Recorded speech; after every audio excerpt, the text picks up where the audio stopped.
Bismillahirrahmanirrahim. Assalamualaikum warahmatullahi wabarakatuh. Alhamdulillahirabbil alamin wassalatu wassalamu ala rasulillahil karimil amin nabiyyina Muhammadin wa ala alihi wa sahbihi ajma'in. Wa ba'd. Fa ya ahbaballahi wa ahbaba rasulih sallallahu alaihi wasallam, usi nafsi wa iyyakum bi taqwallahi faqad fazal muttaqun fala tamutunna illa wa antum muslimun. Faqala ta'ala ya ayyuhalladzina amanu taqullaha haqqa tuqatih wa la tamutunna illa wa antum muslimun. Saudara-saudariku, bersyukur pada Allah Subhanahu wa taala mengawali jumpa kita di kesempatan subuh kali ini waktu Indonesia bagian barat. Alhamdulillah kita kembali diberikan kesempatan untuk beraktivitas. Semoga seluruh aktivitas kita baik yang telah, sedang ataupun akan kita lalui dirahmati dan diberkahi oleh Allah Subhanahu wa taala. Semoga ta'lim kita di kesempatan subuh kali ini waktu Indonesia bagian barat dibimbing oleh Allah Subhanahu wa taala sehingga mudah untuk disampaikan, mudah untuk diterima dan mudah untuk diamalkan untuk mendapatkan ridha Allah Subhanahu wa taala. Kita juga bermohon kepada Allah semoga saudara-saudari kita, sahabat atau bahkan keluarga yang berkehidupan sampai detik ini namun belum beriman diberikan kekuatan pada jiwa dan lisan mereka untuk bersyahadat sebelum wafat dan kembali kepada Allah Subhanahu wa taala. Semoga para pelaku maksiat dan boleh jadi kita termasuk di antara mereka diberikan petunjuk oleh Allah untuk mau bertobat, memperbaiki keadaan hidup sehingga lebih berkualitas, hayatan thayyibah dan wafat dalam keadaan husnul khatimah insyaallah. Pagi ini seyogianya kita akan memulai dengan melakukan dialog pengayaan perzonasi. Namun kemarin saya belum sempat menuntaskan materi yang seyogianya diharapkan bisa tuntas di pertemuan yang lalu.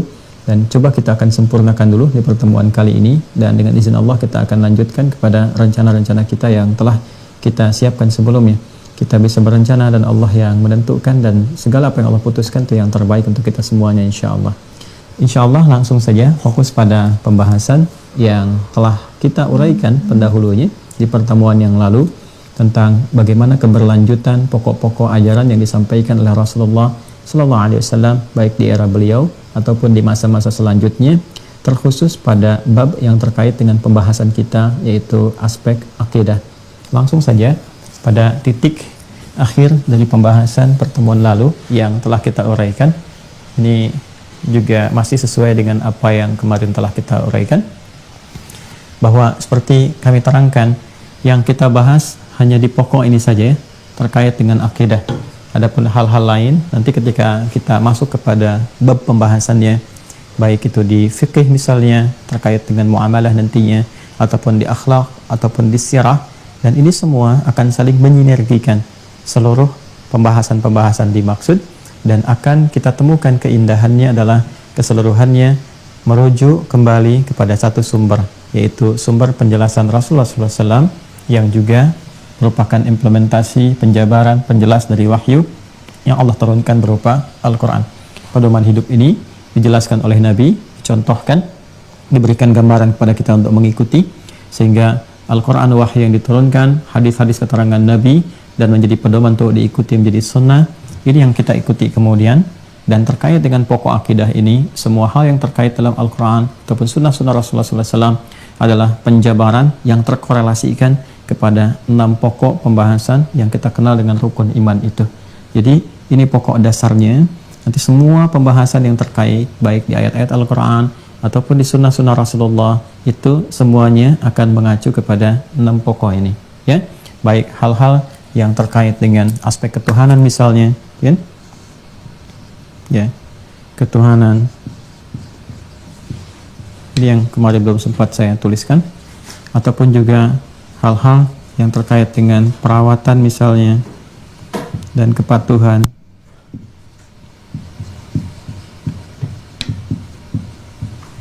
ya, ataupun juga yang terkait dengan penghambaan, permohonan, ya, permohonan dan penghambaan. Jadi kalau dimaksudkan permohonan itu memohon, berdoa, meminta, dan di dalamnya ada unsur kepatuhan, penghambaan sebagai ibadah kepada Allah. Jadi untuk membedakan antara permintaan antar makhluk, kan kadang-kadang kita meminta tolong atau bantuan kepada teman-teman sekitaran terkait dengan proses-proses kehidupan kita dalam berikhtiar misalnya, yang ini normal dan itu sunatullah juga dalam konsep ta'awanu 'alal birri wat taqwa, seperti yang disampaikan oleh Al-Qur'an di surah Al-Maidah itu. Wa ta'awanu 'alal birri wat taqwa wa la ta'awanu 'alal itsmi wal 'udwan. Silahkan saling tolong-menolong, ya. Namun semua puncak kita itu, walaupun kita saling bersinergi membantu, menolong sesama kita, tetap dasarnya adalah memohon pertolongan Allah Subhanahu wa taala. Yang boleh jadi pertolongan Allah itu dengan sunnatullah fil kaunnya nanti dilekatkan kepada hamba-hamba tertentu untuk membangun ta'aruf, sifat harmoni dalam kehidupan. Itu yang dimaksud di Quran surah ke-49 ayat ke-13. Ya ayyuhan nasu inna khalaqnakum min dzakari wa untha wa ja'alnakum shu'aba wa qabaila lita'arafu. Nah, ta'aruf, saling mengenal, saling harmoni, saling membantu, itu konsepsinya adalah semua berusaha untuk mendapatkan tingkat kebaikan yang Allah berikan pada setiap hamba-hamba ini. Dan nanti cara mengambil tingkat tertinggi ini ya dengan takwa itu, dengan kita meningkatkan ibadah. Karena itu di akhir ayatnya Allah menutup dengan kalimat yang indah, inna akramakum indallahi atqakum. Sungguh yang paling mulia di antara kalian yang membangun harmoni dalam kehidupan, saling membantu, saling bersinergi, yang tertinggi derajat misi Allah adalah orang yang paling takwa di antara mereka. Itu gambarannya.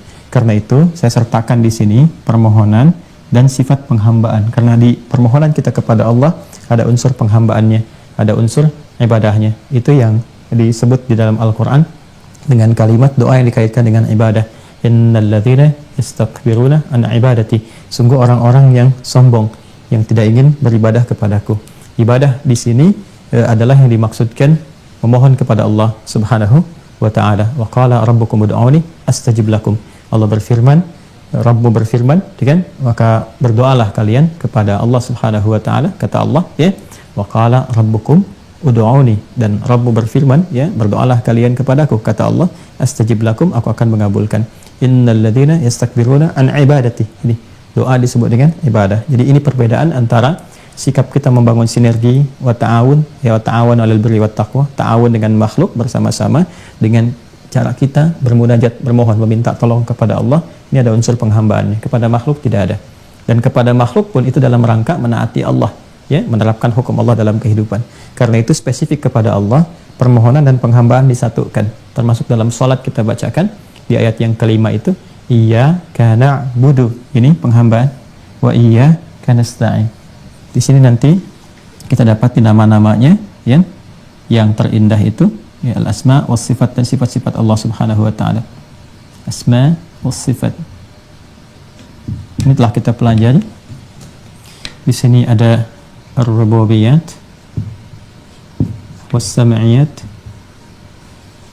Ya, ini rububiyah tentang perawatan, pemberian tanda-tanda di alam semesta, kan? Inna fi khalqis samawati wal ardi wa ikhtilafil laili wan nahari laayatil liulil albab. Sudah pernah juga saya terangkan, Allah melekatkan tanda-tanda kebesaran Allah untuk mengenalkan kita ketika kita meriset segala hal dalam kehidupan. Puncaknya adalah zikrullah. Masih ingat simpul pertama saat saya menerangkan tentang Allah Subhanahu wa taala? Semuanya kembali kepada Allah, baik di langit, kan? Di daratan, di lautan, ya, juga di udara kita bisa berinteraksi dalam kehidupan kita. Dan puncaknya orang-orang yang punya sifat kesadaran tinggi dan kebertuhanan yang baik, semua akan mengarahkan kepada wujud pengesaan Allah Subhanahu wa taala. Bahkan pada diri kita sendiri, sanurihim ayatina fil afaqi wa fi anfusihim hatta yatabayyana lahum annahul haq. Kami akan tampakkan dengan kebesaranku, kata Allah, tanda-tanda yang mendekatkan diri kita dengan Allah, baik di semesta ataupun pada diri kita sendiri, sampai nyata kepada kita bahwa semua keterangan yang disampaikan dalam Al-Quran adalah mutlak kebenarannya.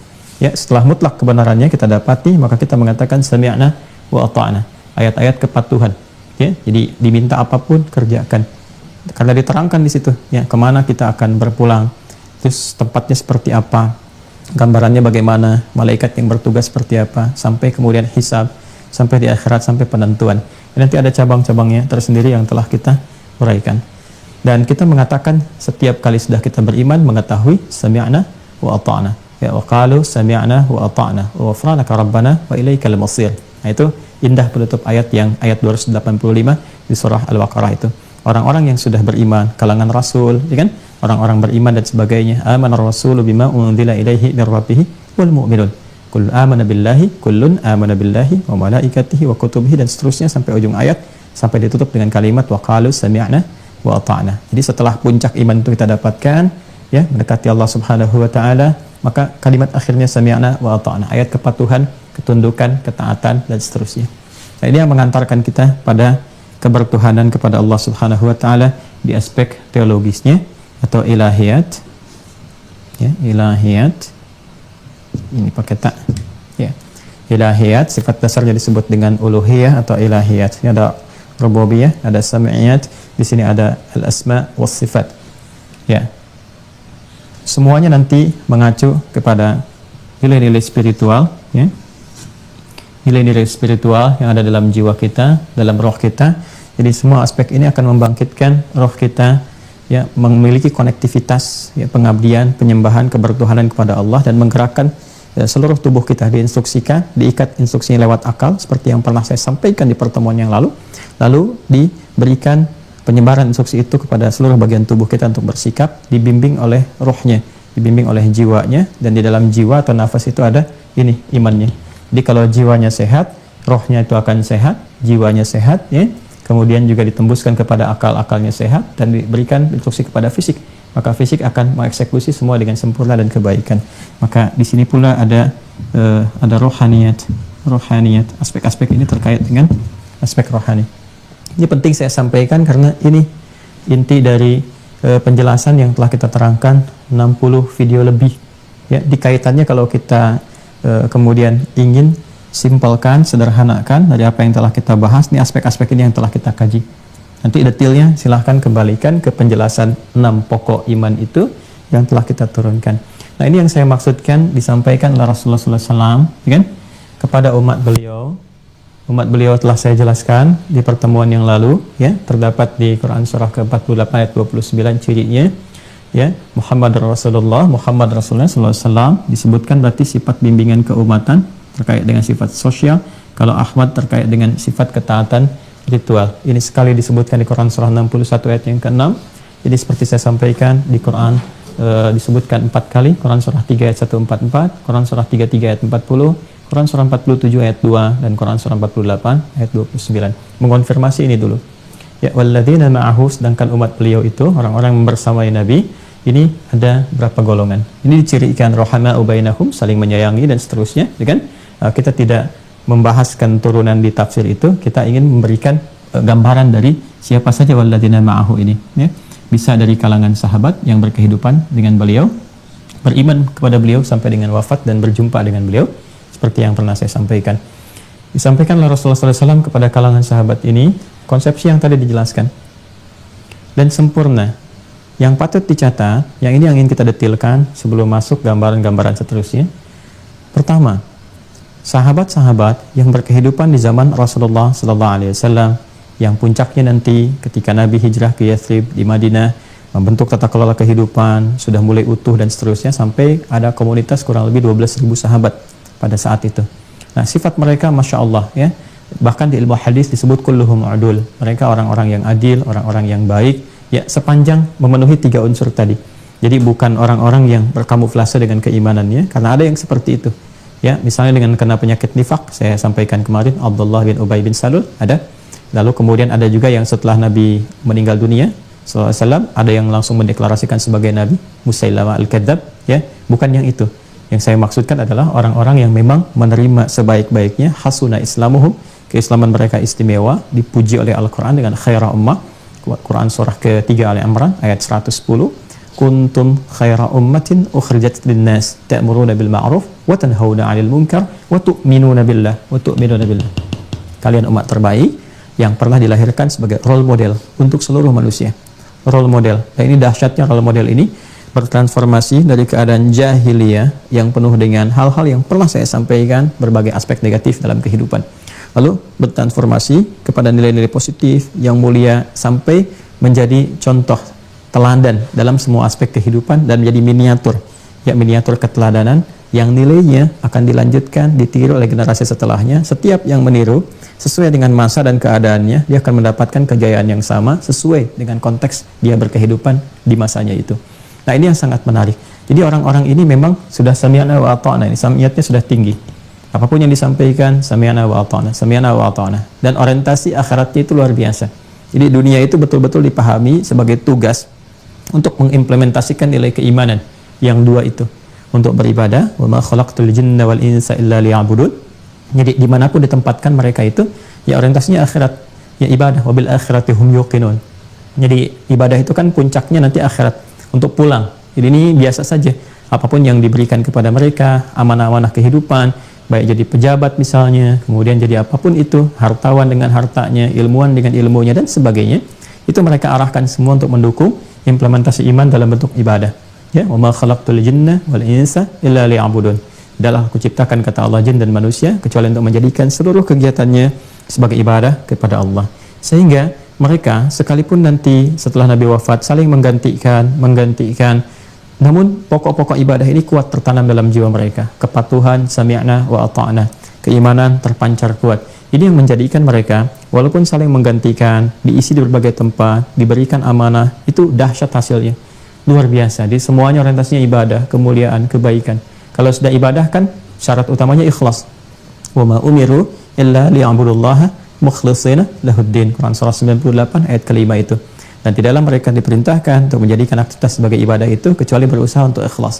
Jadi orientasinya ketika memimpin pun bukan untuk dunia, tapi dunia dikelola itu untuk mendapatkan ridha Allah untuk pulang ke akhirat. Jadi semua, harta juga begitu, ilmu juga begitu. Ini keunggulan yang pertama. Catat penting ini. Jadi di era mereka, para sahabat-sahabat mulia dengan 3 sifat tadi itu, berjumpa dengan Nabi, hidup semasa Nabi, beriman sampai dengan mereka wafat, kan?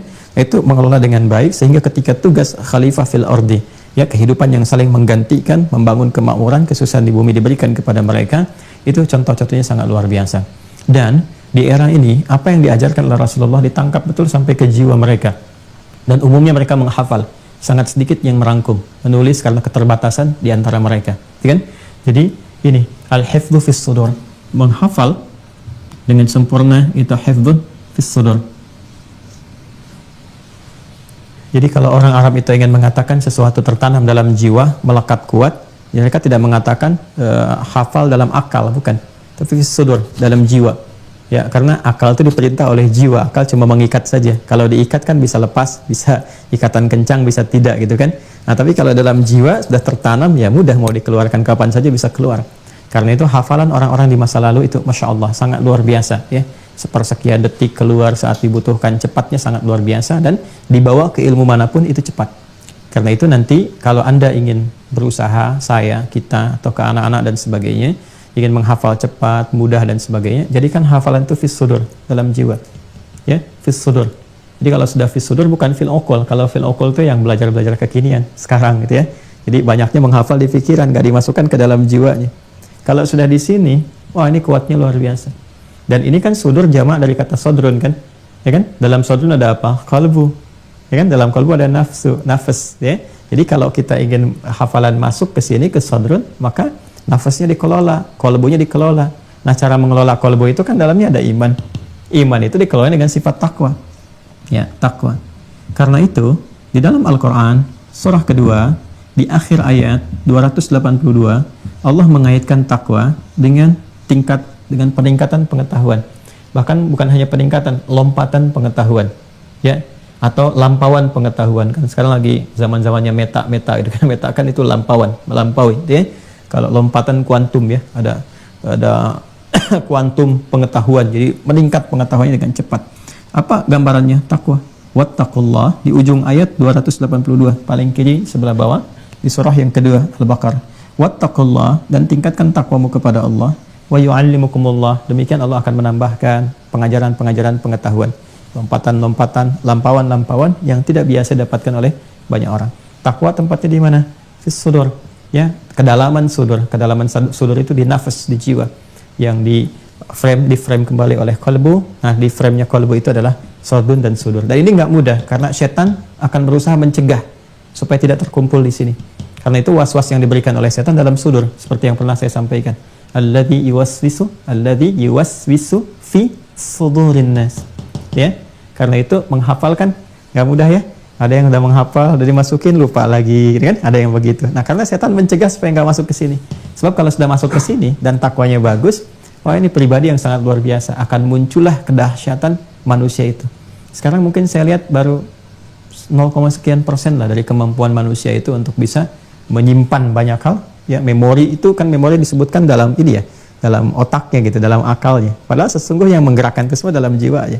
Jadi kalau ini diaktifkan, Masya Allah, maka figur-figur seperti Ibnu Sina, Al-Kindi, Al-Farabi, Al-Ghazali, Al-Battani, Jabir bin Hayyan, Al-Khawarizmi dan sebagainya, atau mau tarik lebih jauh lagi ke atasnya lagi seperti Al-Imam Asy-Syafi'i, Imam Malik, itu kan, Imam Ahmad bin Hanbal, Imam Abu Hanifah, tarik lagi ke atasnya ada Imam Mujahid, kemudian Ibnu Abbas, ada Ali bin Abi Thalib, Abu Hurairah dan sebagainya, yang sekali dengar langsung hafal, tertanam ribuan, cepat menyimpulkan, nalarnya dahsyat dan seterusnya. Ini luar biasa.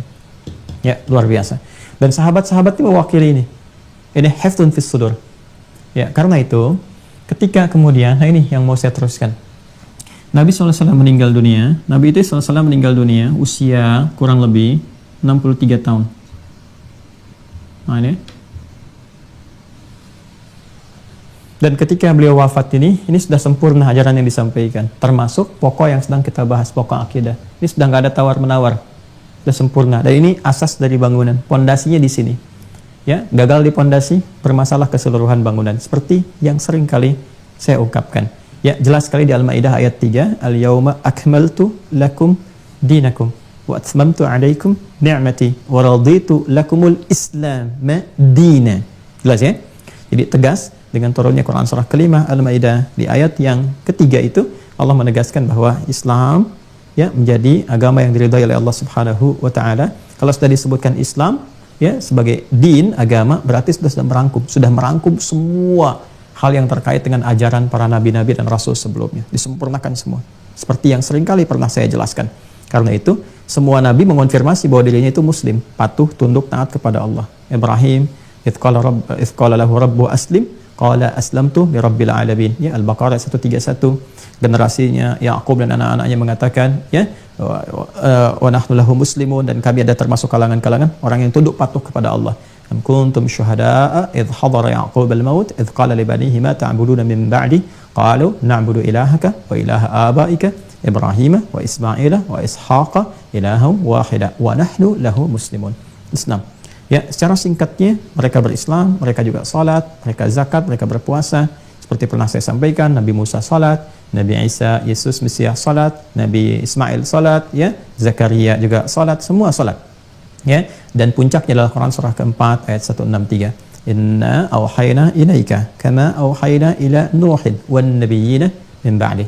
Apa yang kami wahyukan kepada Muhammad SAW adalah serupa, bahkan menyempurnakan semua wahyu yang telah disampaikan kepada para nabi dan rasul sejak Nuh alaihissalam sebagai rasul pertama sampai ke Nabi Muhammad SAW, dan mengonfirmasi dari Nabi Nuh ke Nabi Adam, nabi pertama yang ditugaskan membawa risalah. Karena itu di dalam Al-Quran dikisahkan perjalanan semua nabi dan rasul ini yang diberikan tugas oleh Allah pada umumnya, disampaikan esensi dari tugas-tugas mereka, disebutkan konfirmasi risalah-risalah mereka dari Nabi Adam, terus kemudian dikisahkan, kita dengar kisah Nabi Adam ada di Quran, kemudian juga siapa lagi, Nabi Nuh juga ada, bahkan ada surahnya Nuh, terus sampai Nabi Isa alaihissalam dengan ibundanya yang mulia, ya, Bunda Maryam alaihissalam. Bahkan kita memiliki surah Maryam, surah ke-19. Bagaimana dijelaskan secara sempurna, dan hebatnya, dahsyatnya, ini yang di atas mengonfirmasi sampai yang terakhir. Nabi Muhammad mengonfirmasi risalah beliau, dan yang atas-atas itu sudah memberikan isyarat tentang kedatangan Nabi terakhir. Jadi dua sisi saling mengonfirmasi. Dan sekali lagi, tidak ditemukan kitab di muka bumi yang mengonfirmasi ya kewahyuan nabinya itu dengan nabi-nabi sebelumnya sampai yang pertama kali.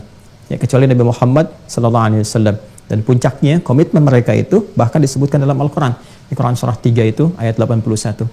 Wa idh akhadallahu mitsaqan nabiyyina lama ataitukum min kitabin wa hikmatin thumma ja'akum rasulun musaddiqun lima ma'akum latu'minunna bihi wa latansurunna. Ya, qala aqrartum wa akhadhtum 'ala dhalikum isri qalu aqrarna qala fashhadu wa ana ma'akum minasyahidin. Nah, ini sudah saya terangkan berkali-kali tentang ini dan kita tuntas. Yang perlu dicatat adalah tentang sahabat tadi. Ketika Nabi SAW wafat dalam usia 63 tahun, sempurna semua ajaran. Disebut dengan Islam, agamanya, dinnya adalah Islam. Ya, wa raditu lakumul Islam madina, inna ad-dina indallahil Islam, inna ad-dina indallahil Islam. Quran surah 3 ayat 19 sudah. Dan ini sempurna. Al-yauma akmaltu lakum dinakum. Apa yang disampaikan sudah sempurna. Ya, jadi ini sudah ada pedoman utuhnya, kemudian petunjuk, contoh, dan nanti ulama akan memberikan jabaran penjelasan. Harus ulama ya, karena saya terangkan kemarin, yang Nabi sampaikan dan diteruskan itu ranahnya ulama. Ulama yang memberikan penjelasan-penjelasan tentang apa yang pernah Nabi sampaikan. Karena itu di kalangan sahabat pun kita dapati alim tunggal dan ulama bentuk jamaknya yang mewarisi sifat ilmu kemarin saya terangkan dan khasyah, ketawaduan, kepatuhan, ketaatan kepada Allah. Ini mesti pokoknya dua itu, ya, dasar itu. Ya, kita ke sini dulu. Ini penting sekali diimani oleh setiap muslim, ya. Insan beriman. Jadi kalau betul-betul imannya, ya, dia akan melihat betul ini dengan sempurna. Islam itu sudah sempurna. Jadi kalau ada yang mengatakan misalnya dia muslim dan dia beriman tapi memberikan statement bahwa Islam itu belum sempurna, nah ini menunjukkan bahwa ada yang patut diperbaiki dalam keimanannya, ya, dan juga ditambah wawasan keislamannya supaya bisa belajar dengan baik, mengerti dan bisa menyempurnakan apa-apa yang ia yakini. Nah, di kesempurnaan ajaran ini secara total keseluruhan yang terkait dengan aspek keislaman. Ada terkait dengan persoalan ibadah, ya, sumbernya adalah keimanan, ini akidah. Terkait dengan muamalah, nanti wujud dan fikih, syariat, dan juga nanti ada yang terkait dengan akhlak. Ya, 3 gambaran utama dalam kehidupan ini. Nah, yang kita akan batasi ini saja. Dan ini bab kita di sini. Nanti setelah ini selesai baru ke bab yang lainnya. Jadi ini pokok awalnya, ya. Termasuk persoalan pokok-pokok akidah. Nah, ini diwariskan oleh Rasulullah SAW kepada umat dari kalangan sahabat, kurang lebih 12.000 orang pada masa itu dan menyebar. Ini diterima. Ya, dengan sifat mereka tadi adil, ya, mereka semua tunduk, patuh, baik, sami'na wa ata'na. Kemudian yang ditangkap nanti oleh karangan para alim, ya, yaitu ulama yang memiliki pengetahuan, itu yang biasanya umumnya mereka menghafal, tertanam dalam jiwa mereka. Masya Allah, tarbiyahnya sudah kuat, 10 tahun di Madinah, 10 tahun di Mekah, ya, jadi 20 tahun itu belajar, maka sempurna nih keadaan takwa mereka. Apapun yang disampaikan oleh Nabi sampai ke jiwa mereka, ya. Tapi ingat, tidak semua kalangan sahabat itu ulama. Ya deh, tidak semua kalangan sahabat ulama. Ada yang pebisnis, pedagang, ya, ada yang macam-macam profesinya, birokrat, ada yang umum biasa saja. Ada yang diantara mereka memang ulama. Artinya ulama itu mengetahui konstruksi tentang dalil ini, kemana arahnya, kan? Penjelasannya seperti apa, bukan implementasi dalam kehidupannya bagaimana. Sehingga siapapun yang menjabat diantara mereka sebagai pemangku kekuasaan, baik di bidang pemerintahan ataupun yang lainnya, itu seringkali nanti kalau ingin berfatwa, memberikan keputusan, bertanyanya kepada kalangan ulama dari kalangan sahabat. Itu sangat familiar sekali. Nah, kemudian sifat yang kedua, ini karena tingginya keadilan mereka itu, kulluhum udul, kebaikan, menjauh dari maksiat dan sebagainya, dan tingkat kepatuhan yang tinggi itu, jadi mereka itu lebih cenderung menunaikan semua tuntunan agama dengan menyeluruh, kafah. Ya, nggak banyak persoalan-persoalan yang melahirkan dialektika, nggak banyak tanya gitu, ya. Disuruh sholat, ya sholat saja, nggak bertanya apa dalilnya, apa ini, apa itu, karena sudah sami'na wa ata'na, selesai, ya kan? Nah, ini gambaran-gambaran umum sahabat. Jadi begitu ada turun ayat, terutama di ayat itu tercantum dibuka dengan kalimat iman, ya ayyuhalladzina amanu, maka hal yang keluar di lisan mereka pertama kali adalah sami'na wa ata'na, sami'na wa ata'na, taat patuh, taat patuh, taat patuh. Sehingga semua aspek ini, ya, itu mereka tunaikan dengan sempurna, dan ditambah keunggulan yang ketiga, selain mereka udul, punya sifat keadilan, kedua ketaatan dan kepatuhan, dan yang ketiga mereka paham betul, ya, dengan bahasa mereka. Ini paham dengan loghah yang tidak lain, bahasanya kan bahasa Arab, al-loghah al-arabiyah, ya, sangat mengerti, ya, tentang bahasa mereka. Sedangkan Al-Quran kan diturunkan dalam bahasa Arab, nih ya. Ya, karena hikmah tertentu. Nanti di surah Yusuf kan, di ayat yang ketiga sudah jelas kan, inna anzalnahu Qur'anan Arabiyya. Apa tujuan akhirnya? La'allakum ta'qilun, supaya kamu pintar, dan hikmah-hikmah tertentu. Di podcast terdahulu pernah saya jelaskan, di antara keunggulan-keunggulannya, semua bahasa bagus dipraktekkan, tidak ada masalah, sesuai dengan tempatnya, keadaan antropologi masyarakatnya, keadaan sosialnya, ya, psikologinya, kan lingkungan akan memengaruhi kita, cara bersikap, termasuk membimbing lidah untuk bertutur. Ya, karena itu jangankan tentang ragam bahasa yang secara fitrah di Quran surah ke-30 Ar-Rum di ayat ke-22 Allah jelaskan, wa min ayatihi, ya, dan di antara tanda-tanda yang mendekatkan diri kita kepada Allah, keagungan Allah Subhanahu wa taala, ikhtilafu ya alwanikum wa alsinatikum. Jadi perbedaan-perbedaan pigmen kulit, ya, dan juga cara tutur kita karena menyesuaikan dengan tempat di mana kita tinggal. Ya, secara wilayah kan mempengaruhi. Secara geografis di mana kita tempat tidak tinggal berpengaruh lingkungan. Orang yang dekat pantai suaranya semakin keras kalau bicara gitu kan. Ya, beda dengan di pegunungan atau yang wilayah teduh atau ketinggian tertentu di atas permukaan laut itu akan beda cara bersikap, termasuk di padang pasir dengan yang daerah kota itu akan berbeda. Nah, nanti ini akan membentuk pola komunikasi. Mungkin kita temukan ragam dialek sekarang. Ya, seperti bahasa Indonesia, bahasa Inggris, bahasa macam-macam itu berkembang, ya, berkembang sangat luar biasa. Namun kan dari semua itu, ya, harus ada salah satu yang terpilih mewakili juga bahasanya, yang dengan itu kemudian dikembangkan sehingga mencakup secara komprehensif makna-makna syariat. Dan Masya Allah, hikmah Allah menjadikan bahasa Arab ini kan menjadi bahasa yang melekat juga tentunya pada orang Arab sekitaran. Nah, sederhana, Nabi Muhammad SAW diutus di lingkungan itu, ya, di lingkungan Arab juga kemudian hadir berkehidupan dan sebagainya. Dan beliau juga mengatakan ana afshal Arab, saya itu orang Arab yang paling fasih. Jadi beliau itu orang Arab, hati-hati. Ya, beliau itu orang Arab. Karena itu ulama-ulama sepuh kita, ulama-ulama kita itu juga memberikan pesan kepada kita. Nanti saya cerita ketika masuk zamannya Uthman bin Affan, ya, ada kesan-kesan yang dimunculkan gerakan-gerakan anti Arab. Itu pernah ada di zamannya Uthman bin Affan. Nanti kita akan masuk ke situ.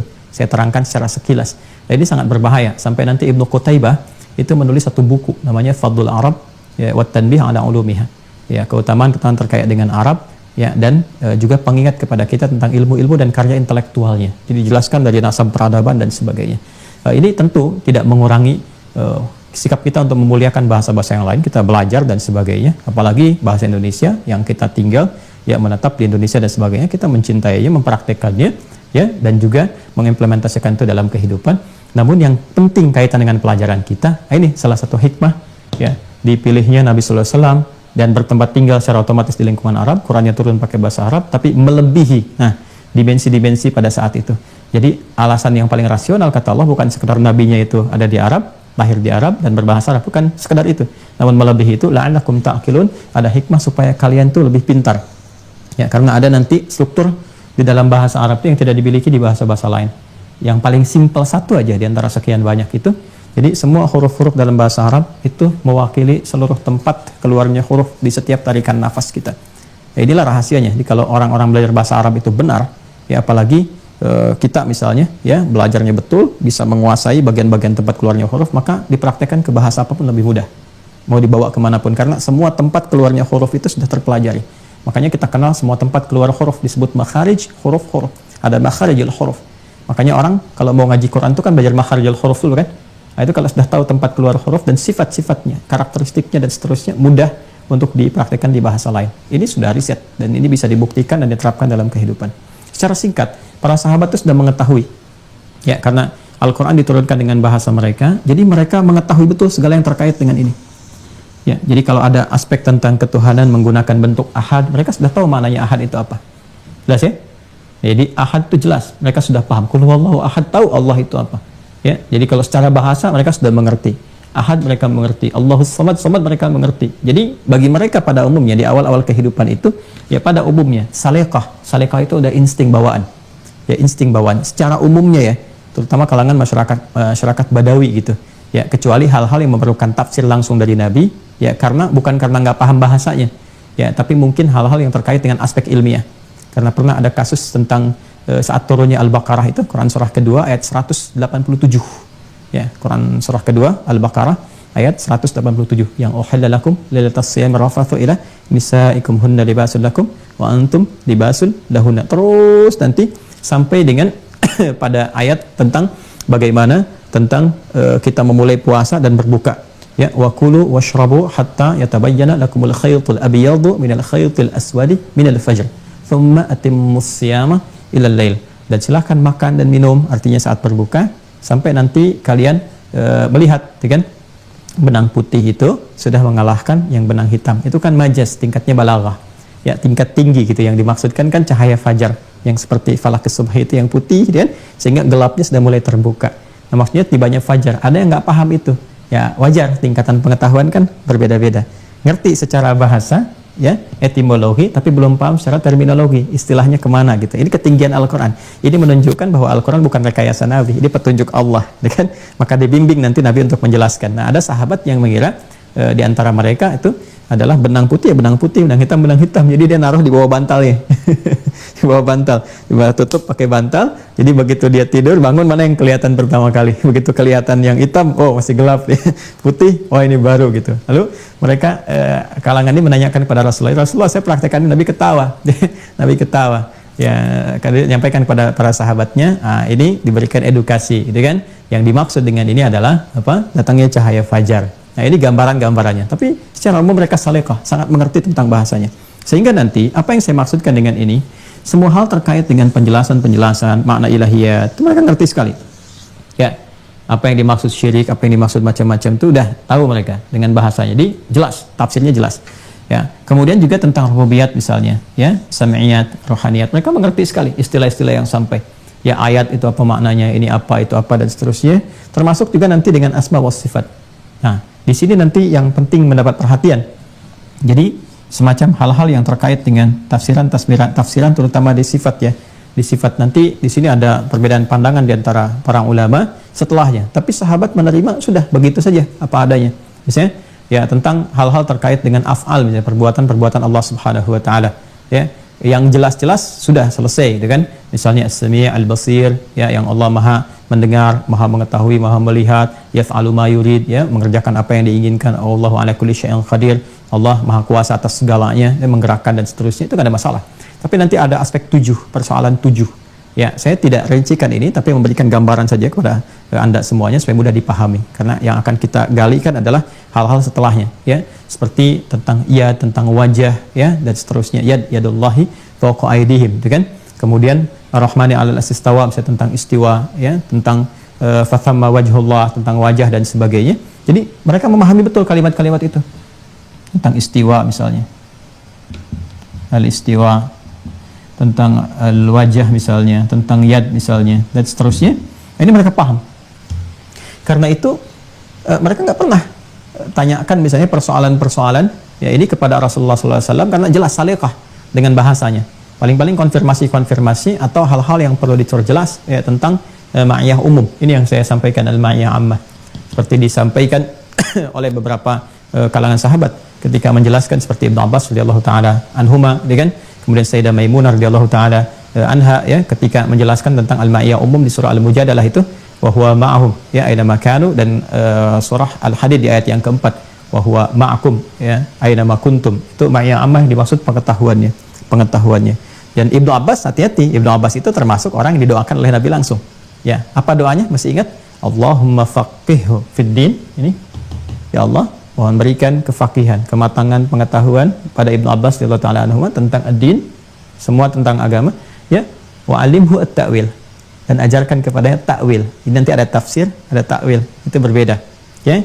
Kalau Anda mengatakan, bertanya, bintang-bintang itu bagus yang di alam semesta, lalu Anda jelaskan, oh bintang ini, ya kan, fungsinya begini. Ini cahayanya ini kandungannya seperti ini, jaraknya begini, sampai nanti ke matahari, sampai asteroid, itu tafsir namanya. Tapi kalau sudah sampai dengan kalimat-kalimat, perhatikanlah bagaimana bisa ada bintang itu bercahaya, matahari bisa tunggal menyinari dan sebagainya, ada rembulan malam, siapa yang mengatur, ya? Dan semua nanti mengarahkan kepada petunjuk Allah Subhanahu wa taala, itu takwil namanya. Segala yang mendekatkan kepada substansi sesuatu, nah itu gambarannya takwil. Seperti gini. Kalau saya katakan al-yadul 'ulya khairun min al-yadis sufla, tangan di atas lebih baik daripada tangan di bawah. Kalau tangan di atas begini, tangan di bawah begini, ya, itu tafsir namanya, penjelas apa adanya. Tapi kalau yang dimaksudkan banyak memberi, ya, dan tidak membiasakan banyak menerima. Menerima kan biasanya tangan di bawah, ngasihkan tangan di atas, itu kan? Nah, jangan itu takwil namanya kalau sampai ke situ, ya. Atau misalnya man ra'a minkum munkaran falyughayyir bi yadihi, siapa yang melihat kemungkaran maka rubah dengan tangannya. Tangan di situ, ya, itu yang dimaksud kekuatan. Jadi kalau tidak setiap yang terlihat kemungkaran macam-macam langsung kita lakukan, ya, dengan sendiri, tidak, ya, kan yang punya otoritas siapa? Ada kepolisian, yaitu, ya, atau punya kewenangan langsung dilakukan dan seterusnya, atau memang yang bertugas di dalamnya, itu takwil namanya. Kalau kita gunakan tangan untuk praktek tafsir, tapi kalau kita masuk kepada inti sesuatu yang diinginkan maksudnya, itu takwil namanya. Nah, Ibnu Abbas itu punya kemampuan itu. Ya, sampai beliau menjelaskan yang dimaksud wa huwa ma'akum aina ma kuntum itu al-ihatatu bi ilmihi ta'ala. Jadi penyertaan Allah Subhanahu wa taala, pengetahuan ilmunya dan sebagainya. Itu bimbingan. Nah, di sini pun kebanyakan para sahabat dan turunan-turunan yang lain selain dua kasus tadi yang saya sampaikan, itu semuanya sudah memahami betul, sehingga mereka menjelaskan ya tafsir dari ayat itu tentang misalnya yadullahi fawqa aydihim, ya, atau tentang wajah, tentang istiwa dan sebagainya, ya tafsirnya ayat itu sendiri. Ayat itu tuh sudah tafsir karena masuk dalam kalangan mutasyabihat, kan? Jadi ada muhkamat dan ada mutasyabihat. Muhkamat itu yang jelas-jelas, qul huwallahu ahad Allahus samad, jelas, ya. Yang seperti ini masuk mutasyabihat. Wa ma ya'lamu ta'wilahu illallah, dan tidak ada yang mengetahui ta'wilnya kecuali apa? Allah. Mereka jaga betul itu. Ya, karena itu prinsip mereka dalam berkehidupan pada saat itu sudah, ya, ayat itu tuh dengan turunnya itu tafsir dan takwilnya ayat itu sendiri. Jadi nggak banyak berkomentar. Jadi kalau ditanya-tanya para kalangan ulama di masa lalu, ya, sampai generasi setelah itu Sufyan Ats-Tsauri atau ke generasi para imam mazhab, yang paling populer Imam Malik. Imam Malik itu radhiyallahu taala anhu, Imam Malik bin Anas, ya, ketika ditanya tentang makna istiwa, apa maknanya istiwa, kata beliau al-istiwa ma'lumun wa su'alu anhu majhulun, ya, wal kaif majhulun wa su'alu anhu bid'atun, ya kan. Istiwa itu udah jelas, istiwa, ya, seperti itulah turunnya, biduni takyifin wala tamtsilin dan seterusnya. Jadi ya seperti itu aja kata beliau, istiwa, tafsirnya yaitu ayatnya. Jadi saking pahamnya tentang ini dan nggak ingin masuk ke ranah-ranah yang memang itu hanya ranah ulama aja untuk mengetahuinya, jadi itu pun untuk membangun taqarrub kepada Allah Subhanahu wa taala. Jadi sampai situ kata beliau istiwa ma'lumun, ya, wal kaifu majhulun, bagaimananya itu tidak diketahui. Kemudian waswalu anhu bid'ah. Jadi jangan banyak ditanya persoalan seperti ini, malah membingungkan nanti, ya, kata beliau. Jadi ada bagian-bagian yang memang itu perkara yang diimani. Jadi di rukun iman pun Allah memberikan porsi kita kepada kita, ya, memberikan porsi kepada kita. Ada memang yang bagian mutlak iman saja di dalamnya. Ya. Ada bagian nanti yang bisa dirasionalisasikan untuk menguatkan diri kita. Bagian-bagiannya akal yang mengikat dengan mudah, menjelaskan dan sebagainya. Tapi nanti tingkat tertinggi dari kita kan kepatuhan mutlak. Ya. Iman itu kan yakin tanpa ragu, sifatnya kepatuhan mutlak, ya kan? Kalau kita mau menguji seseorang patuh mutlak itu, ya perintahkan kepada dia. Ya, bahkan termasuk perintah yang ya mungkin belum sempat dia nalar gitu. Yang penting kita mau tahu dia patuh nggak. Ya, makanya kan kalau kita dalam kehidupan sehari-hari di militer misalnya suruh makan makanan basi, makan. Yang penting komando nggak gitu. Ya, patuh nggak? Kan ada kan di dunia militer juga. Ya, coba lakukan ini. Kepatuhan sifatnya. Itu garis hierarkinya, dan hierarki tertinggi kita kan kepada Allah kepatuhannya.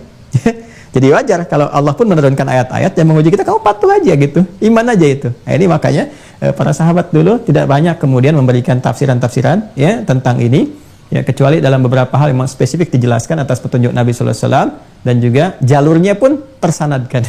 Siapa jalur sanad itu ya tadi? Ya, ada Ibnu Abbas radhiyallahu taala anhuma dan lingkungan A1. Ini jelas ya. Ya, sampai masa-masanya di sini. Saya berbicara di sini nih. Ya, sampai ke awal fase ini. Nah, jadi sisi akidah nggak ada persoalan di masa sahabat, ya kan? Nabi 63 tahun meninggalnya, berarti di hijriahnya tahun 11 hijrah. 11 hijrah. Ya. Jadi periode dakwah beliau berhenti kan di tahun ke-10 hijrah, 10 tahun membimbing, ya, 10 tahun, begitu masuk ke tahun berikutnya meninggal dunia tahun 11 hijrah. Masehinya 634 ya. Ya, 634 ya kurang lebih beliau meninggal dunia. Ya, 632 ya. Kisaran itu 632. Jadi kan beliau lahir 571. Ya. Ya, 634 berarti, tambah 63. Ya, lahirnya kan 571 Masehi. 71 Masehi, kemudian usia 63 tahun wafatnya, berarti 634 Masehi. Nah, ini Masehinya. Ya, ini Masehinya, ini hijriahnya. 11 hijrah. Jelas ya? Baik. Teruskan ya, teman-teman sekalian. Jadi, ketika 11 hijrah itu meninggal dunia, kemudian estafet kepemimpinannya diteruskan, digantikan, ya, oleh siapa? Sahabat Abu Bakar As-Siddiq. Abu Bakar As-Siddiq, sahabat mulia, Masya Allah. Sahabat Abu Bakar ini membersamai Rasulullah SAW itu dalam dimensi kehidupannya. Secara menyeluruh. Secara hidup, berteman, akrab, sahabatnya betul-betul sahabat dekat. Sehingga nanti untuk menguatkan kekerabatan itu, bahkan nanti Allah Subhanahu wa taala juga menurunkan isyarat-isyarat kan kepada Muhammad untuk menikahi putrinya, ya, yaitu Sayyidah Aisyah radhiyallahu taala anha. Kemudian di situ juga bukan sekedar sahabat, mertua beliau hidup bersama beliau. Bayangkan menemani hijrahnya ke Yathrib yang kelak jadi Al-Madinah Al-Munawwarah. Ya, bisa digambarkan kedekatannya. Meninggal pun dikuburkan di samping kubur mulia Nabi Muhammad SAW. Jadi di dunia membersamai Nabi, di alam barzah bersamai Nabi, di akhirat pun surga dengan Rasulullah. Ini mulianya luar biasa nih. Dan sepakat para sahabat itu, ya, ya dalam estafet kepemimpinan setelah Rasulullah SAW itu Abu Bakar. Ya, khalifah itu kan yang menggantikan. Ya, khalifah yang menggantikan, khilafah pergantian. Adapun sistem pemerintahannya seperti apa, yaitu banyak pengelolaannya sesuai dengan tempat keadaannya masing-masing. Hanya kalau kita mau mengambil keberkahan lebih banyak, ya ini ambil ini manhaj nabawi, ya ala manhajin nubuwah, jadi manhaj ini, dan ini akan berisi tentang tuntutan kehidupan yang dibutuhkan manusia. Ya, baik nanti untuk muslim, terus sunatullah fil kaun untuk non muslim dan sebagainya, itu kan komplit sekali di sini. Jadi ini menggantikan.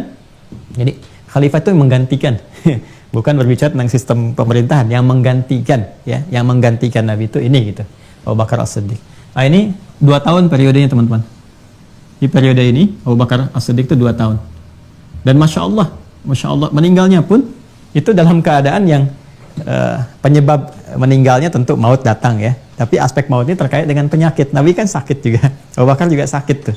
Ya, sakit meninggal dunia. Jadi mirip-mirip semuanya. Ya, masya Allah ini. Ya, almar'u ma'aman ahabba, kan seorang itu bersama dengan yang dicintainya gitu. Jadi kalau ikut-ikut dan seterusnya itu sama persis. Ya, saya melihat mengamati beberapa ulama-ulama itu masya Allah. Jadi kalau meneladani ulamanya atau ke atasnya atau bahkan mengamalkan amalan dan sebagainya, itu cenderung oleh Allah itu diberikan kedekatan bahkan kebiasaan yang sama. Ya, misalnya Mbah Maimun Zubair itu kan itu seringkali meneladani Syekh Asy-Syadzili. Syekh Asy-Syadzili itu punya keutamaan tiap tahun tuh haji gitu. Ya, makanya Mbah Maimun juga kan sebelum wafatnya itu hampir tiap tahun haji dan sering mengamalkan ya amalan-amalannya Sayyidah Khadijah radhiyallahu taala, mengagumi betul Sayyidah Khadijah radhiyallahu taala anha itu. Ya, maka apa yang terjadi wafatnya pun kan sama. Di wilayah Ja'fariyah, wafatnya di Mekah, dikuburkan di wilayah Ja'fariyah itu. Ya, di Ma'lah, di pekuburan yang memang Sayyidah Khadijah dikuburkan di situ, ya, dan seterusnya. Ya, di lingkungan mulia itu. Ya, saya punya kolega jauh yang jadi muadzin di Mekah puluhan tahun lama, dan memang setelah ditutup juga udah nggak cukup lagi, tapi dapat kemuliaan dikuburkan di situ juga. Ya, saya pernah ke sana gitu, lihat kondisinya. Itu contohnya. Abu Bakar As-Siddiq cintanya kepada Nabi tinggi luar biasa, sehingga menemani Nabi saat hidup, saat hijrah, saat wafat dikuburkan di samping, saat meninggalkan pun sakit, Nabi sakit, beliau pun sakit. Itu gambarannya itu ya.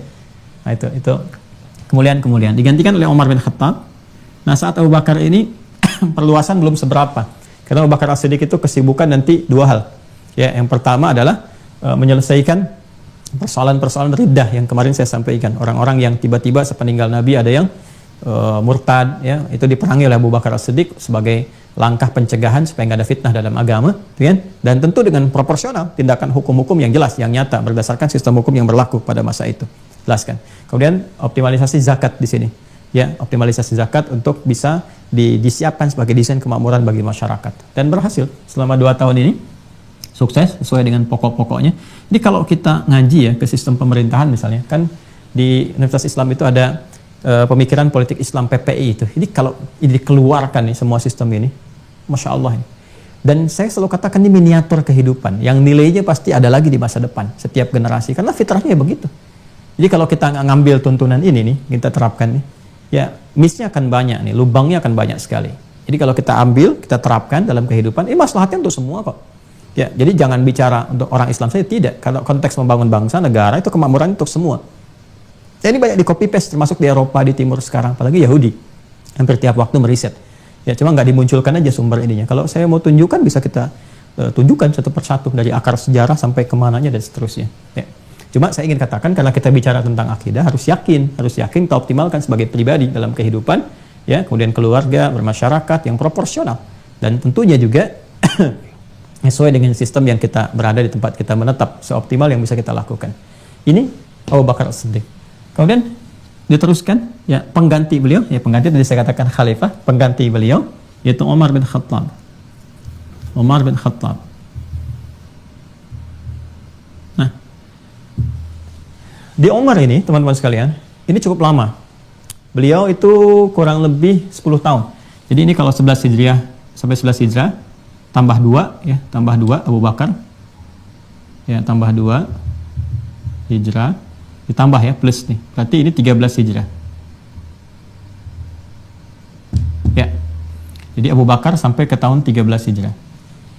Digantikan oleh Umar menjabat khalifah, ya, pengganti Abu Bakar. Khalifahnya Abu Bakar, Khalifatul Mukminin, pengganti Abu Bakar yang mengabdi untuk urusan orang-orang beriman dan masyarakat pada saat itu. Nah ini di masanya Umar ini cukup lama, 10 tahun.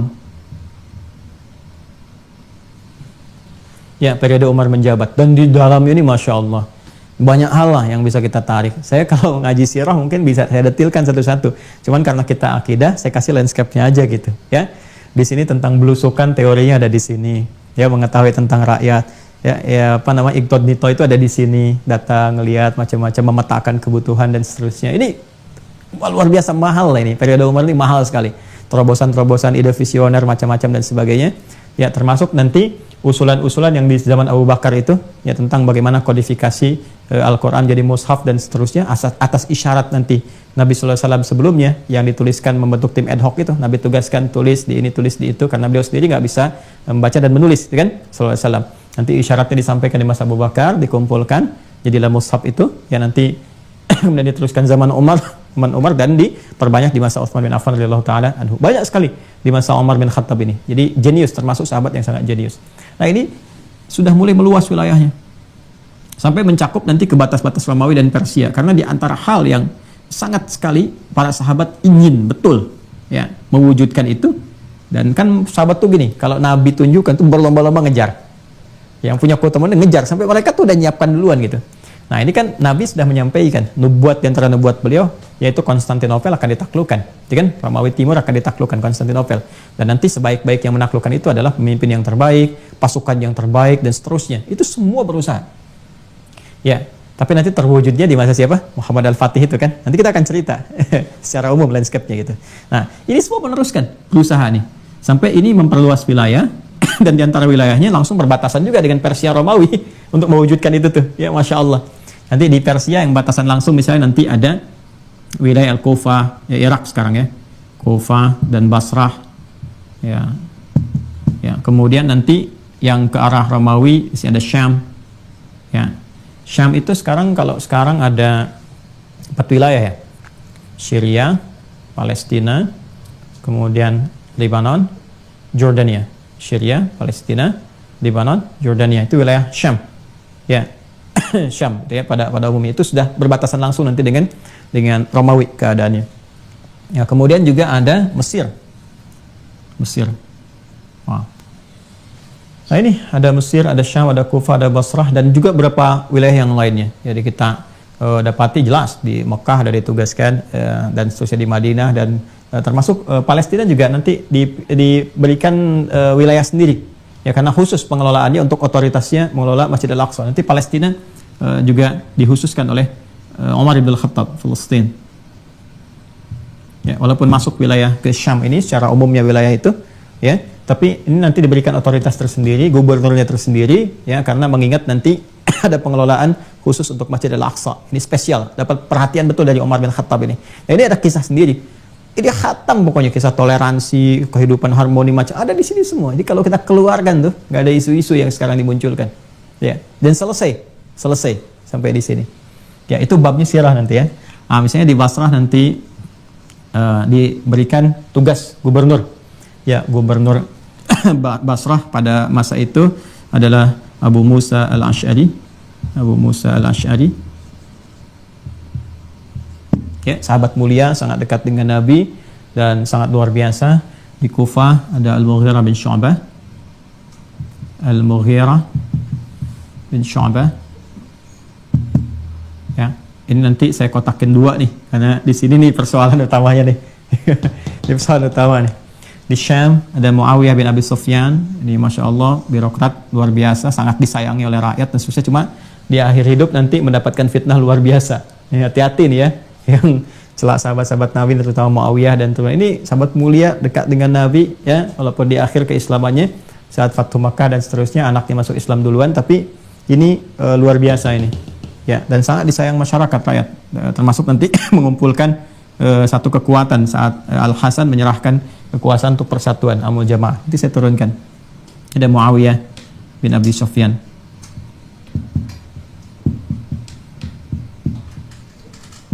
Ya, kita harus objektif ya kalau kita mengaji. Kalau dengan saya akan tampilkan seadil-adilnya dengan izin Allah tentunya. Ya, objektif. Jadi nggak miring sini, miring situ. Kita tampilkan apa adanya aja.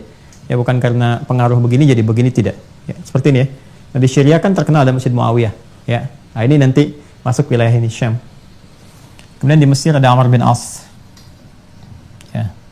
Amr ibn As radhiyallahu taala anhu, ini pun jenius, sahabat jenius, ahli strategi, ahli taktik ya, luar biasa.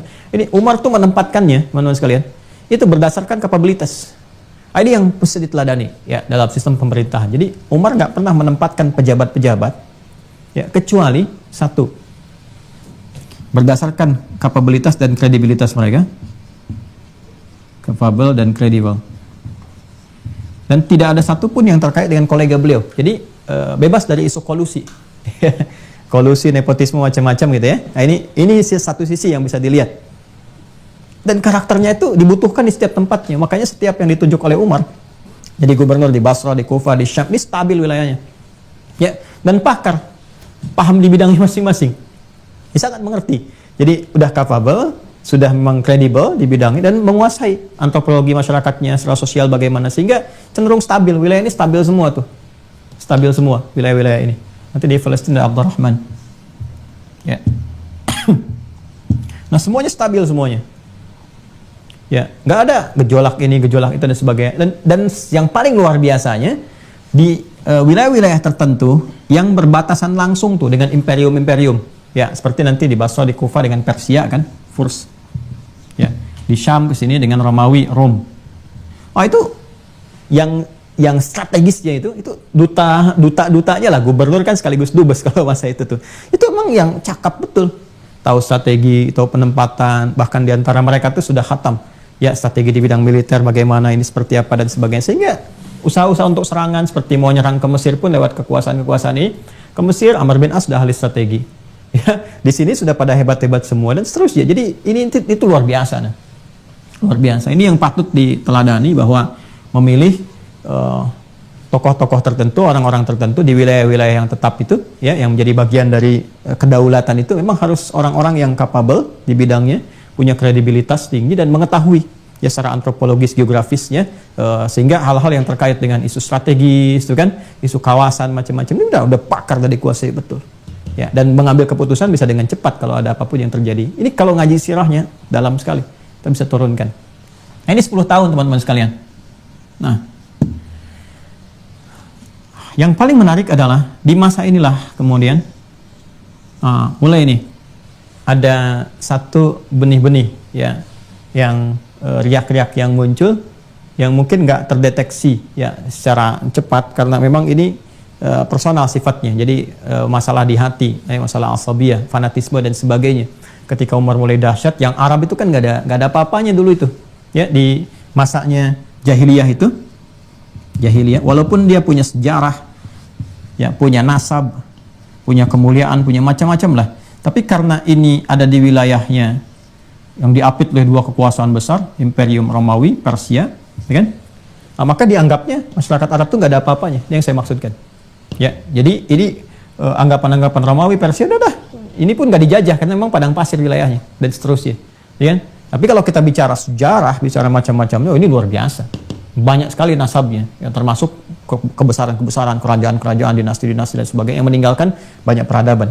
Ya, tadi yang saya katakan Ibnu Qutaibah itu khatam membahas Fadlul Arab, keutamaan Arab itu. Jadi dari nasabnya nyambung ke atas, dari macam-macamnya semua tuh diurutkan, dari intelektualnya, dari macam-macamnya ada semua. Jadi kalau ingin tahu tentang keunggulan Arab dari sejarah, dari nasab, dari intelektual di bidang sastra ada, intelektual misalnya di bidang sejarah ada, di bidang arsitektur ada, kan? Ad Samud macam-macam itu, Madain Saleh itu kan yang sekarang masuk wilayah Madinah agak ke sebelah sananya itu kan masuk wilayah Arab itu. Ya, jadi jangan katakan misalnya orang Arab itu nggak ada kemuliaan hanya karena Ka'bah, tidak. Ya, mereka punya karya-karya yang luar biasa, dahsyat. Di bidang intelektual ada, di bidang arsitektur ada. Bahkan peradabannya jauh sekali terhubung karena ke kaum-kaum sebelumnya. Jadi mereka punya nasab. Ya, di nasab ininya ada, kemudian nasab kaumnya ada, kan? Kemudian secara intelektual ada, secara karya-karya sastra ada, dan puncaknya di sastra. Nah, itu Quran turun dengan sastra yang sangat tinggi, ya. Nah, ini gambarannya. Ya, nanti kalau mau dibahas secara sejarah sih bisa lebih dalam, tapi saya kasih landscape-nya dulu, ya. Nah, kenapa saya terangkan ini? Karena ketika ini muncul, ya, jadi kekuatan besar, hebat dan sebagainya, dan ini udah masuk ke wilayah Kufah, Basrah, sedangkan ini kan wilayahnya Persia, Furs. Nah, mulailah muncul ada kalangan budak sebetulnya, hamba-hamba dari kalangan fanatik, ya, fanatisme berlebihan, ke ini kesukuannya, ya. Nah, ini macam-macam lah. Yang keluarlah kemudian tindakan-tindakan yang kontraproduktif, yang tidak proporsional.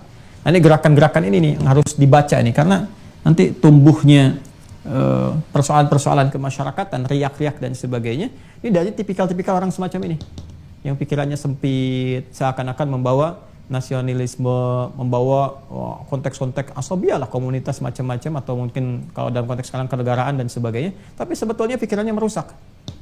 Itu tumbuh di sini. Dan nanti bersemainya di masa Utsman, puncaknya di masa Ali, itu yang sangat berbahaya. Oh, kalau ini dihatamkan oleh kita di ngajinya, selesai nih persoalan-persoalan. Ya, karena nanti saya rasa supaya nggak lompat-lompat ya. Nah, di sini ada namanya Fairuz.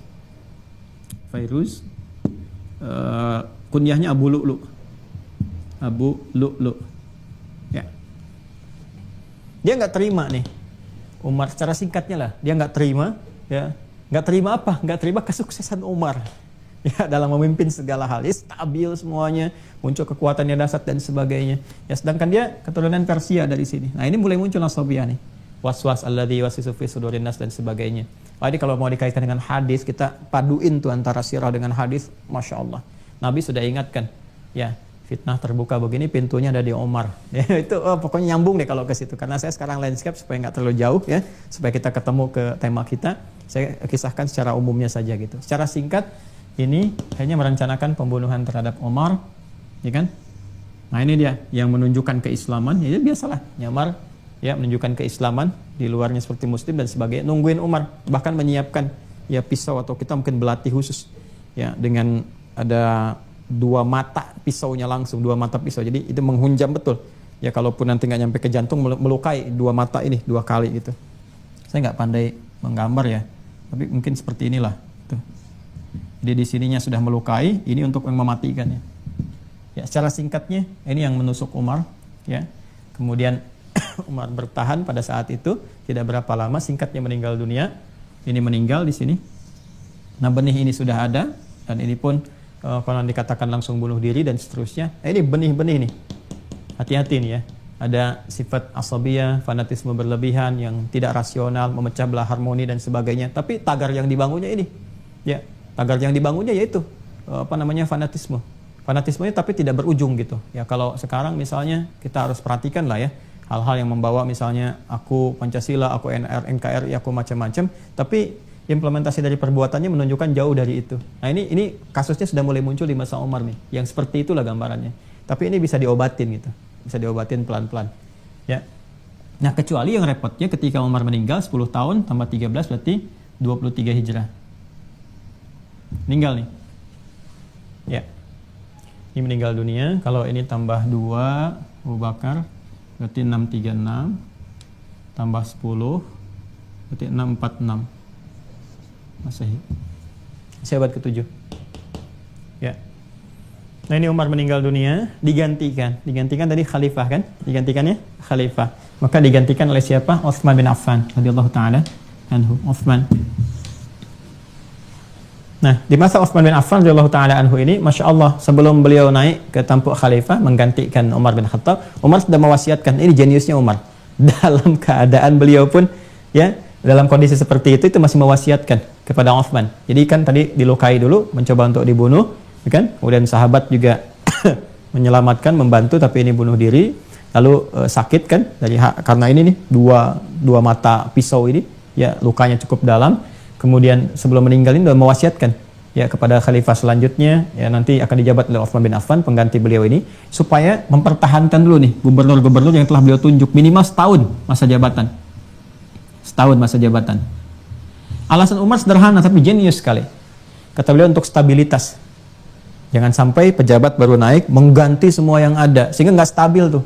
Nomenklatur harus diganti, ini diganti, masyarakat harus adaptasi lagi dan sebagainya. Oh, ini tuh fikihnya tuh kalau kita bawa dalam konteks kehidupan berbangsa bernegara, dahsyat nih. Ya, betapa banyak kan kalau pejabat diganti, menteri aja diganti. Anda bayangkan satu menteri misalnya di bidang pendidikan nih, ya, ganti pimpinan, ganti menteri, ganti ini. Anda bisa lihat nggak pengaruhnya ke bawah? Itu nomenklatur aja kalau diganti ke bawah itu berapa banyak tuh? Berapa biayanya? Ya, terus ganti ini, ganti kurikulum dan seterusnya tuh. Jadi Umar tuh meminta, biarkan dulu ini setahun, sehingga nanti ada masa transisi, stabilitas, kalaupun harus diganti. Ada stabilitas, transisi dipelajari dulu. Itu Umar tuh. Dahsyat. Ya, saya cuma kasih landscape ya. Kalau kasih detail, ya ini udah jadi buku sendiri nih. Baru satu ini. Zaman Umar tuh bisa jadi berapa jilid bukunya kalau mau diturunkan. Ya, Abu Bakar punya babnya sendiri, Umar punya babnya sendiri, Utsman tuh menjabat kurang lebih 12 tahun. 12 tahun. Jadi kalau ini 23 hijrahnya di sini ya, 23 tambah 12 berarti 35 hijrah.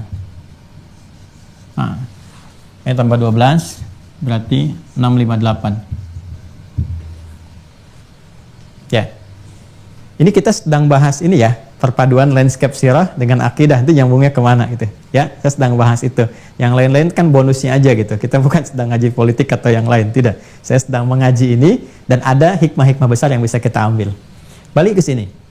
Nah, teman-teman sekalian, di masa Utsman ini yang benih-benih ini nih, Abu Lu'lu ini, ternyata ada yang pelajarin yang bisa bikin lebih dahsyat daripada ini. Dan dia jadi aktor intelektual. Jadi satu orang yang begini, kalau dikelola, ya, dikelola, dirawat dan sebagainya oleh aktor intelektual, ini bahaya nih. Ya. Maka muncul orang yang bernama siapa? Abdullah bin Saba. Yang ngakunya Abdullah, ya. Cuma ternyata, wah ini berbahaya nih, Saba. Ya, dikenal nanti orang ini adalah Yahudi, keturunan dari Himyar. Otaknya di Sana'a, sekarang Yaman. Dari dulu juga Yaman. Ya, ada Yahudi yang kemudian bertempat tinggal di sini di Himyar, Sana'a di Yaman. Abdullah bin Saba. Di masa Utsman ini dia pura-pura masuk Islam. Singkatnya begitu. Ya, singkatnya ya. Kalau mau didetilkan banyak kita turunkan referensi. Ya, termasuk perdebatannya apakah ada ini ada itu, tidak. Itu semua nanti masalah politik pada akhirnya yang berkelanjutan. Tapi kalau mau digali sampai ke risetnya ditemukan. Nah, Abdullah bin Saba ini di masa Utsman bin Affan dia menampakkan wujud, ya, mendeklarasikan dirinya Muslim dan sebagainya. Tapi saat yang bersamaan dia itu mempelajari nih kasus yang berlanjut sebelumnya, sehingga dia mengelola untuk memunculkan konflik di antara umat Islam pada masa itu, munculkan isu-isu, membina pada akhirnya, ya. Nah ini jadi aktor intelektual, membina kalangan-kalangan seperti ini nih. Ya, yang sumbunya pendek, yang bisa dikelola, yang bisa diarahkan dan sebagainya, sampai pengikutnya disebut dengan Sabaiyah. Sabaiyah. Nah ini. Ya, Sabaiyah. Pengikut Abdullah bin Saba. Nah ini ya. Kalau istilah sekarang banyak sih ya. Ada yang menyebutnya buzzer apa dan sebagainya gitu ya. Semacam itulah yang dikelola. Ini untuk apa? Untuk memecah ini aja nih. Memecah. Sehingga mulai membuat kekacauan. Ya. Ini dia baca ini awalnya dari keterangan yang terjadi di sini, dari kisah ini di Kufah ini. Ya.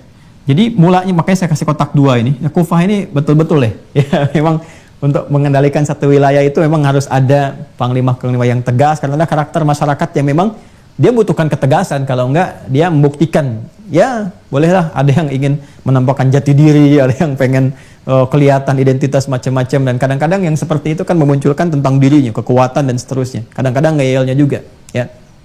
Kayak di kalangan anak-anak muda, kalau nggak terawat dengan baik, yaitu penampakan eksistensinya begitu, ngebut-ngebutan, kadang-kadang ke narkotika macam-macam. Kalau nggak terarahkan dengan baik, ya, atau kurang perhatian, gambarannya seperti itu. Nah di sini nih puncaknya nih, Kufah ini terkenal sekali dari zaman dulu itu.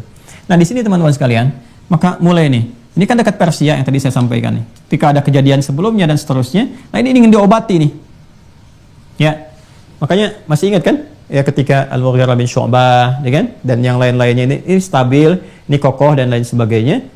Maka setahun setelah pemerintahan Utsman, nanti beberapa ada yang diganti, termasuk ini nanti Al-Mughirah bin Syu'bah diganti oleh Sa'ad bin Abi Waqqas. Ya, Sa'ad bin Abi Waqqas. Setelah setahun, jadi ada masa transisi, Kufah diganti oleh Sa'ad bin Abi Waqqas. Ini Al-Mughirah bin Syu'bah selesai di sini. Nah ini ketika masuk ke sini, awalnya normal, berjalan biasa. Lalu ingin memperbaiki nih keadaan yang tadi itu, supaya nggak muncul Abu Lu'lu selanjutnya, virus selanjutnya. Maka diterangkan, Bagaimana tentang Arab itu, kaitan-kaitan dengan yang lain, kan? Dan seterusnya. Apa yang terjadi? Ternyata itu diputar balik, diambil, dipelintir jadi isu anti Arab nih. Nah, di sini nih. Nah, jadi isu anti Arab itu udah lama dari dulu gitu ya. Nah, cuman tujuan paling utamanya apa? Ya kepada nilai-nilai risalah. Itu disintegrasi nanti pada akhirnya. Nanti akhirnya perbedaan ini, ya. Kalau sudah masuk Islam kan menjangkau keseluruhan, nggak Persia, nggak Romawi, semua Muslim, ya, semua punya perlakuan yang sama, hak yang sama, kemuliaan yang sama. Cuma kalau ada yang membangkitkan ini bahaya. Itu yang pernah orientalis lakukan saat di Mesir, saat datang kemana dan seterusnya. Kan kalau penjajah datang itu bawa orientalis juga. Kalau di kita snokoglonya kan, itu mencoba dengan menggunakan divide et impera lah bahasa kerennya sekarang itu. Ini dibangkitkan seakan-akan jiwa nasionalisme. Yo, ini kamu dijajah Arab nih, harusnya kamu begini, kamu begitu. Ada itu. Lu kan masa-masa Turki Utsmani begitu kasusnya. Masa-masa Utsman juga begitu kasusnya. Ya kan? Ada. Mesir juga dulu begitu. Supaya didekatkan kepada isunya nasionalisme. Jadi bahasa Arab itu bukan bahasa asli yang ini, harusnya bahasa yang dianjurkan ini. Padahal tujuan utamanya apa? Menjauhkan dari Quran. Ya, sehingga memunculkan yang sekarang dialek-dialek kebanyakan di Mesir dan sekitarnya. Itu kerjaan orientalis. Nanti kita ada babnya sendiri. Saya punya bukunya. Yang versi bahasa Arab ada, versi bahasa Inggris kita juga bisa juga dapatkan. Yang Edward Said itu yang orientalisme ada, dan karya anak bangsa kita tuh luar biasa, banyak-banyak yang hebat-hebat tuh. Ya.